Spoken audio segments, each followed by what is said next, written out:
જય સ્વામિનારાયણ. આ જે ગુણગ્રાહી દ્રષ્ટિ છે તો માણસ પોતાનો અવગુણ છોડે અને મહારાજ કે બીજાને મોટા સમજે. એક તો સદવૃત્તિનો વધારો થાય, બીજાને મોટા સમજે, અને હરિભક્ત માત્રનો સત્સંગી માત્રનો ગુણ આવે. હું મોટો નથી, હું ન્યૂન છું, મોટા તો બાપા બધા છે. હવે બહુ નિખાલસપણે વિચારો છે, મને તમને આપણને બધાને શું થાય કે હું મોટો છું, ન્યૂન તો બીજા છે. થોડે વધતે અંશે, સતત નહીં તો કોઈ પણ એવા પ્રસંગે કે હું મોટો છું, બાકી બધા ન્યૂન છે.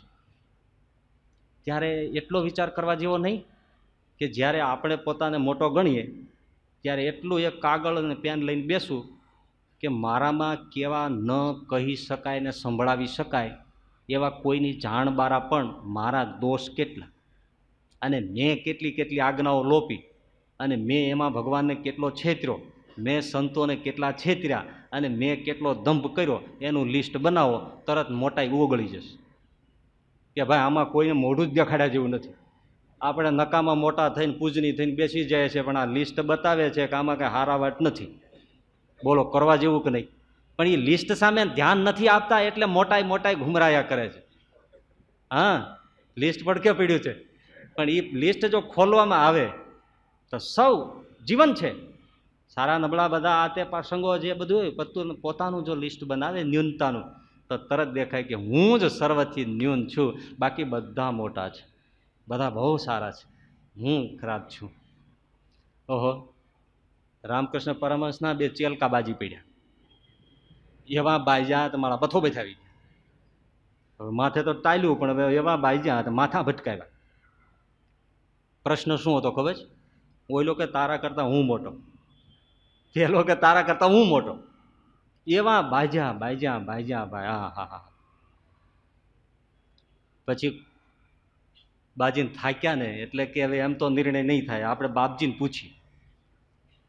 એટલા પાછા નિખાલસ ખરા, એટલે પરમહંસજી પાસે આવીને પ્રણામ કરીને બેઠા કે બાપજી એક પ્રશ્ન છે.